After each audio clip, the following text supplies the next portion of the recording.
Ayan, nandito na kami ng partner ko, no? Kung makikita nyo mga kadayo, ayan, no? Ayan mga kadayo, tapos na sila. Nakapaghakot na rin po sila. Kami na lang po yung naiiwan ng partner ko. Ay ito po yung sinasabi kong titipunin namin, iipunin po namin lahat yan. At dadalhin po dun sa gitna. Andito po yung palay na natipon na.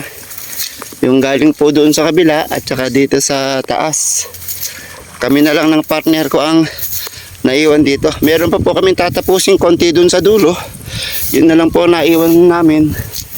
Ito po yung natipon ng kasama namin. Ayan. Ito po. Tapos na po sila. Kami na lang ng partner ko ang di pa tapos. Yun po yung tatapusin namin. So ayan mga kadayo, ano? Natapos na po namin yung tinuro ko kaninang portion doon na hindi namin natatapos. Ayun yung partner ko.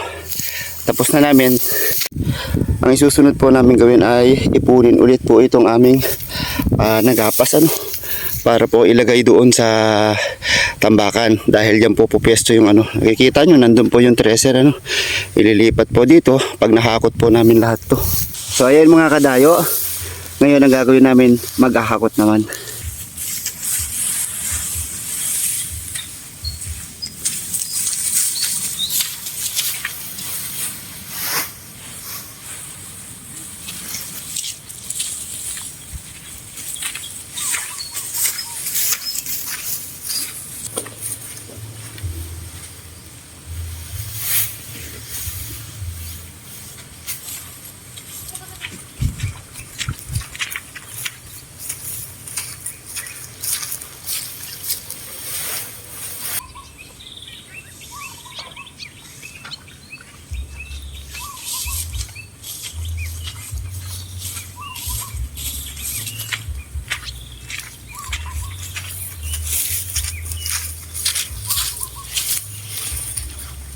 So ayun mga kadayo, water break muna kami ng partner ko.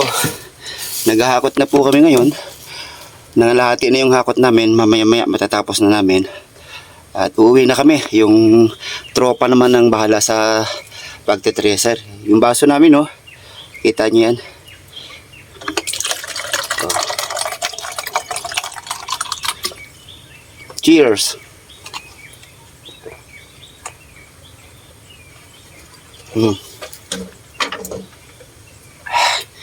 Diba? Konti na lang mga kadayo.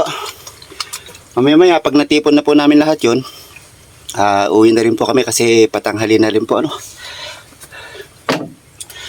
Yan nga po pala, ang tawag po dun sa suhol, sa ibang termino po, yung suhol hindi po magandang pakinggan, ano. Pero po dito sa pagdating po sa paggagapas ng palay dito, no, ang suhol ay yung parang bayad, no. Bayad sa Yun po yung tinatawag na dito na suhol.